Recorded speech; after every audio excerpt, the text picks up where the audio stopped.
Thank you very much to Stephen and to Stuart there for their presentations. I'm Tom from Cartwright Communications, and we are delighted to be supporting this webinar hosted by Salus and by ProCon Nottinghamshire and Leicestershire.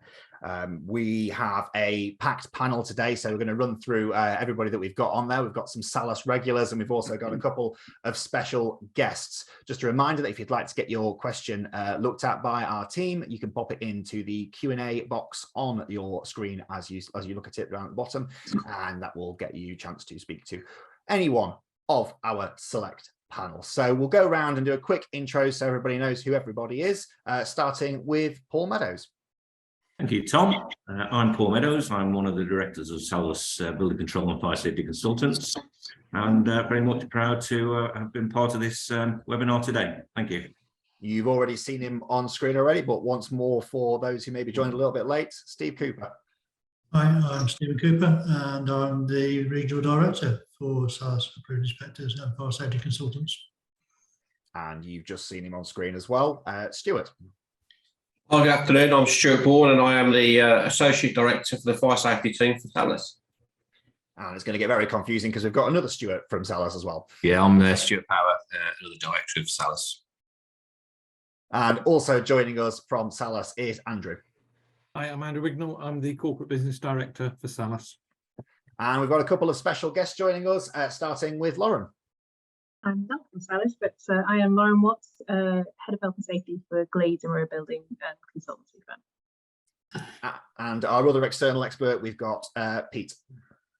I'm Pete Van Gelder. I'm a partner at Gately Legal, and I deal with construction and engineering law.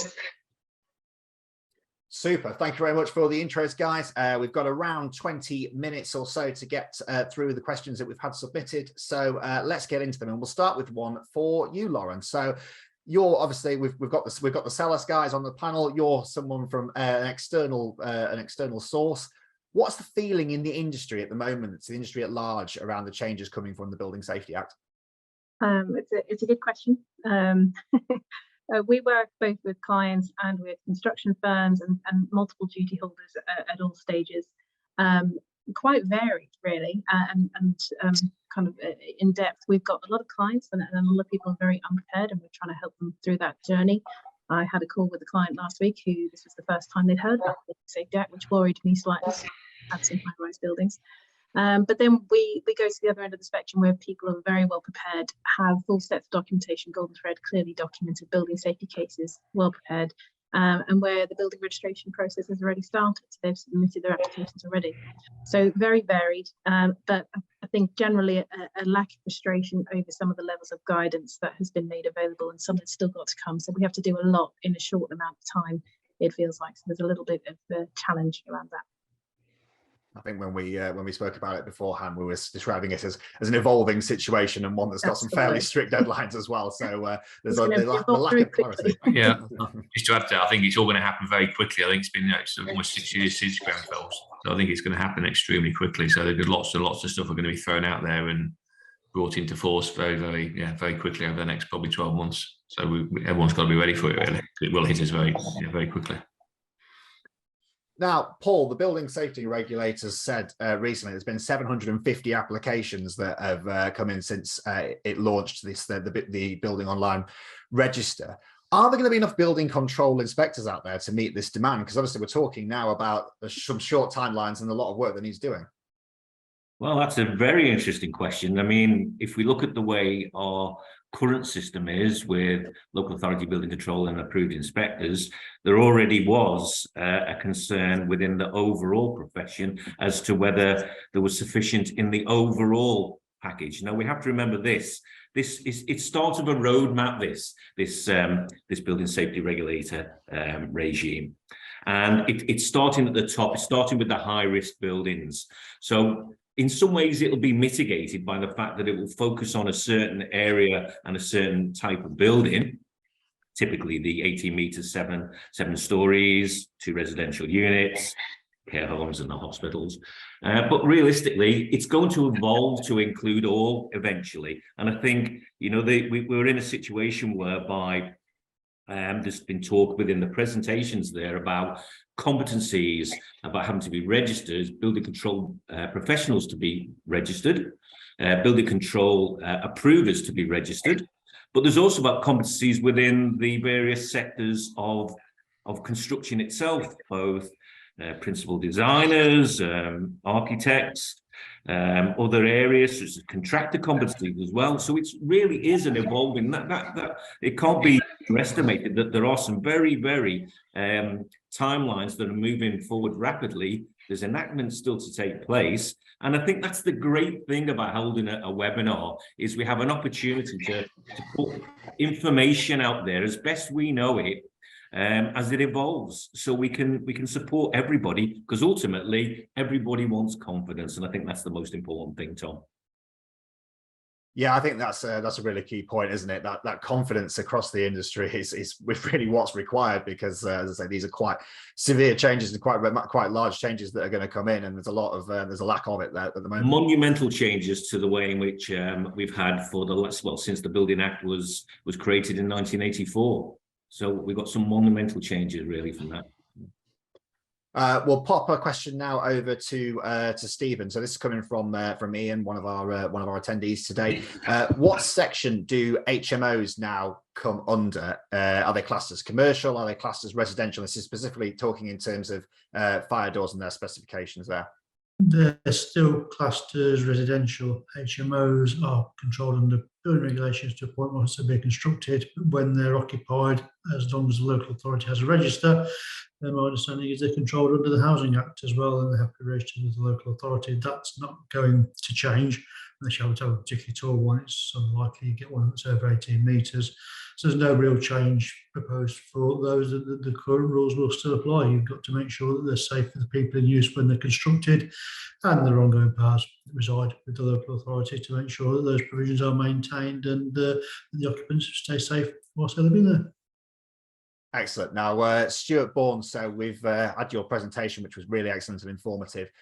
Can you foresee a time where, and this is something that referred, as Paul was talking about, higher risk buildings and that trickling down, can you foresee a time when the fire regulations that specifically covered those bigger buildings, those over 18-metre buildings, trickle down into the smaller kind of 11-metre and under buildings? Yeah, I think we've seen evidence of that already with the sprinkler provisions, where they're looking at buildings above 11 metres, or sorry, 11 metres, where they've installed sprinkler systems and,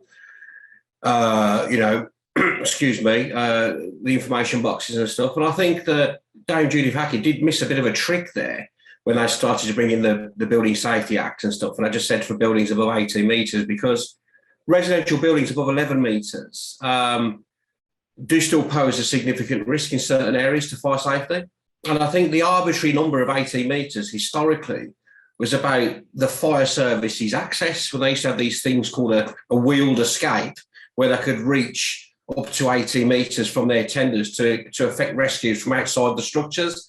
But obviously, the fire and rescue services now, they might not get anything, probably about just under 11 metres, where they raise that threshold. So, yeah, I think it's welcome that the legislation will change and I'll start to have a shift. And I think the next sort of phase of changes we'll probably see is around that PEEPS movement, where we're going to think about how we're going to protect our residents and evacuate in an emergency. I know there's an internal legal dispute with this CLAD Disability Action Group. And at the moment, we've got this emergency evacuation information sharing facility, if you like. But I think that will probably be the next change. But yeah, I think I welcome all fire safety improvements for buildings of any height, to be honest. And I think just to go on from what Stuart said there at the very beginning, if you think that there's a lot of discussion at the moment as to whether buildings of 11 metres or thereabouts should have 2 staircases. Yeah, being discussed at the moment, and there are applications that are in, potentially have planning consent, potentially going to start very soon. And then that involves an area of uncertainty. It was brought in as part of a draft a couple of years ago, and then obviously opened up for further discussion and consultation. So, there are some areas whereby I think reassurance is good, so that everybody has a clear timeline of moving forward with certainty, really, from that point of view. Having grey information or uncertainty isn't going to help anybody in modern construction, is it? Not at all.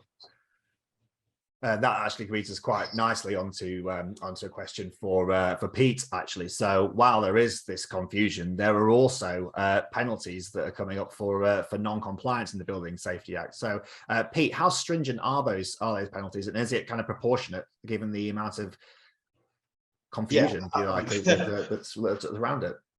Yeah, I mean, when you talk about penalties, etc., under the Building Safety Act, I mean, it's such an enormous question. I can't really answer it with any specificity. I mean, I suppose from my own perspective, the provisions of the Building Safety Act are such a radical change in the way that the government has effectively stepped in and has got what it perceives developers to actually do the right thing for people, that it's a sea change in the law, and there's going to be an awful lot of activity about it, and there's an awful lot more liability for people connected with existing building projects and those who've done it in the past. If you look at the Building Safety Act, it now extends liability going back to the early 90s, 29th of June 1992. So there's an enormous amount of liability there. And if you look at the major developers, some of whom I'm assisting at the moment, they've got to sign up to developer remediation contract, for example, where they're going to go and sort out problems that have occurred. And the sanctions for not signing up to that contract means they can't build, they can't apply for planning permission. So I think across the board, there's all sorts of penalties for all sorts of aspects of the provisions of the Building Safety Act, but they are being enforced very, very stringently. I think just to support what Pete said there, if you think about under the Building Act, which we've had for such a long time, the strongest was potentially a level 5 fine. So we now move from that to potential, if it's sanctioned in a court, to prosecution and imprisonment potentially. So the difference is worlds apart in terms of severity to what it used to be, effectively. So that's the importance of ensuring that there is a clear pathway as well there. Now, Stuart Power, there's as with sort of all major regulatory changes like this, there are a lot of dates flying around, a lot of sort of transitionary periods. What is kind of the I guess the most pressing deadline at the moment? What is the date that that all of those who are in the built environment need to be looking towards as the next point that they need to be, you know, up with the legislation? There's no, well, like we said earlier, that everything's moving very quickly, and obviously the registration of building control professional is something that's going to come out very, very soon. But again, we don't know exactly when that will occur. Obviously, the building safety regulator, when applications will need to be submitted to them for projects, it again is still unclear. It's going to be sometime this year. We're getting lots of questions from clients at the moment saying, well, we've got a building that's over 18, contains flats. You know, we're sort of early stages. If we appoint you as building control, what impact will that have further down the line if we have to then submit to the building safety regulator? But there's no dates as such yet. They're all sort of pie in the sky dates in terms of, well, something that will happen at the end of this year. But we don't actually know exactly what the transitional provisions will be relating to that. So when an application's in place, normally what they say is this project will start within a certain time period to be able to be built to the current requirements. But there's no specifics on what's going to happen and the dates at the moment. So, but like we said earlier, it's all going to happen very, very quickly, I think, over the next 12 months.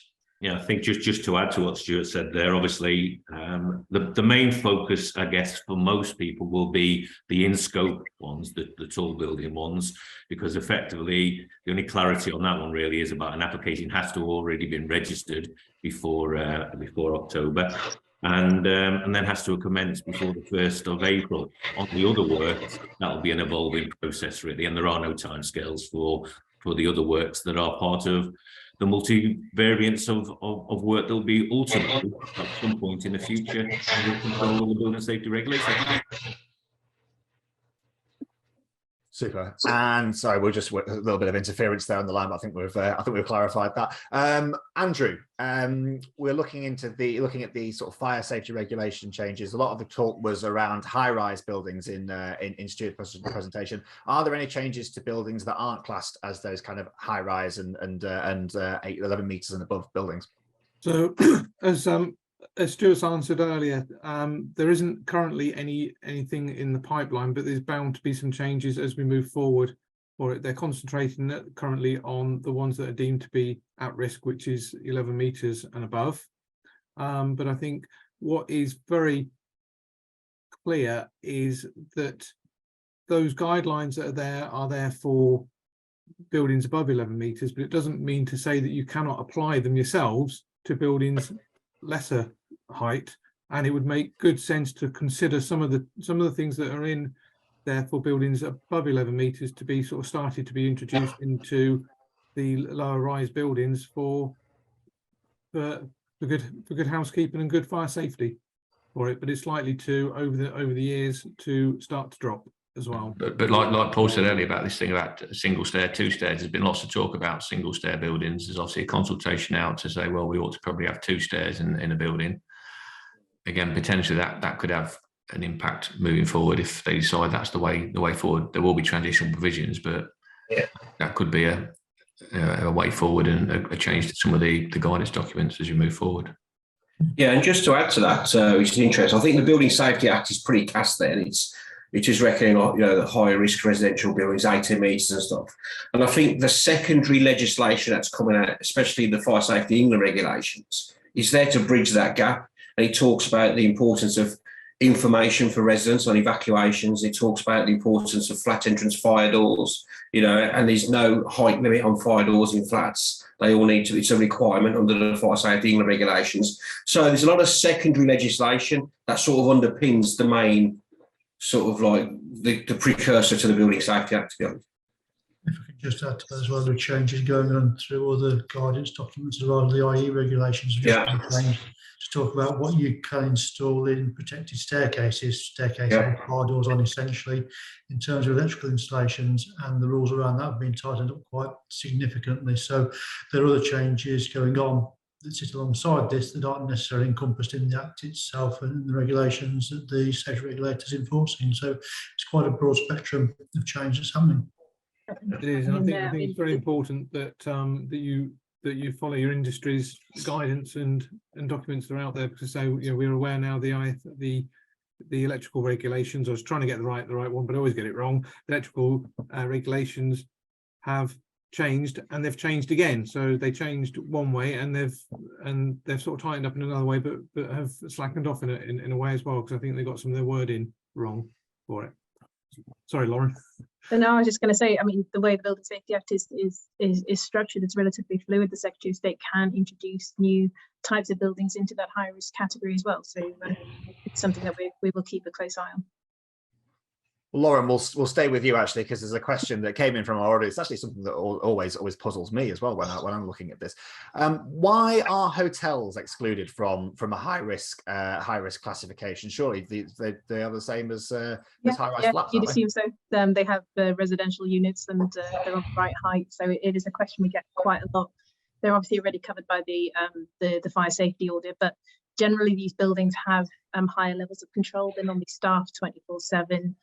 Multiple escape routes, signage, emergency lighting, etc. And they normally have a higher level of detection and alarm systems as well.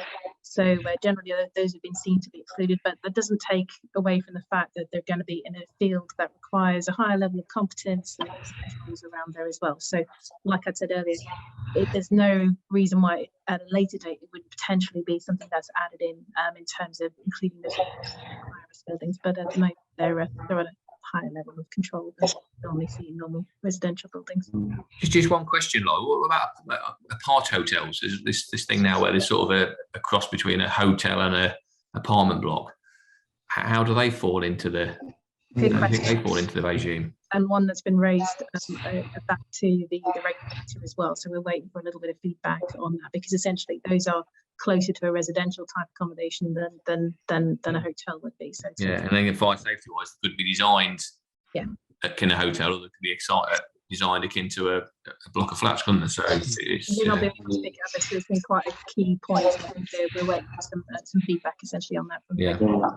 And I think even going one step further than that, there's also been in relation to hotels, many hotel operators that offer an absolute minimal amount of controlling staff, if you like, over sleeping hours, And I suppose that really also will probably put it under the focus of asking the questions of how that's perhaps potentially going to be brought in and regulated in the future. So it is very much an evolving, and for me, very much so. I know that we've had some excellent questions here. It just opens up the wider discussion, doesn't it, really, as to trying to make sense to everything that baffles people in many ways, or all of us really as professionals.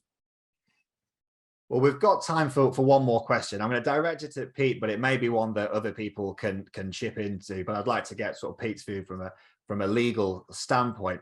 Obviously, a lot of these changes have been prompted in the wake of the Grenfell tragedy.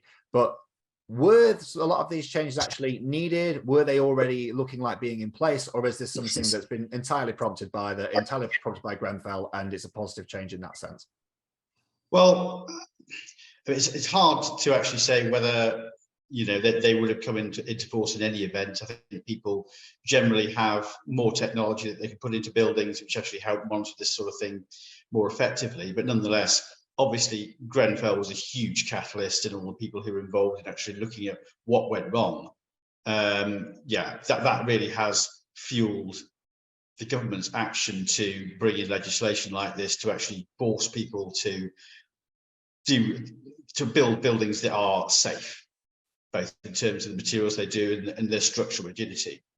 And from a legal perspective, the courts themselves had spent decades moving away and actually restricting liability to make claims against people who weren't directly involved with these projects. And the government's basically turned around and said, that was the wrong call.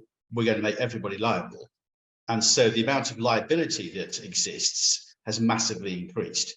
So, for example, a lot of people, when they're building blocks of flats, will use a particular special company to build that blocks of flats. When they're finished doing the developments, they will simply just wind it up and it will dissolve. At that point, all the liability falls away with it.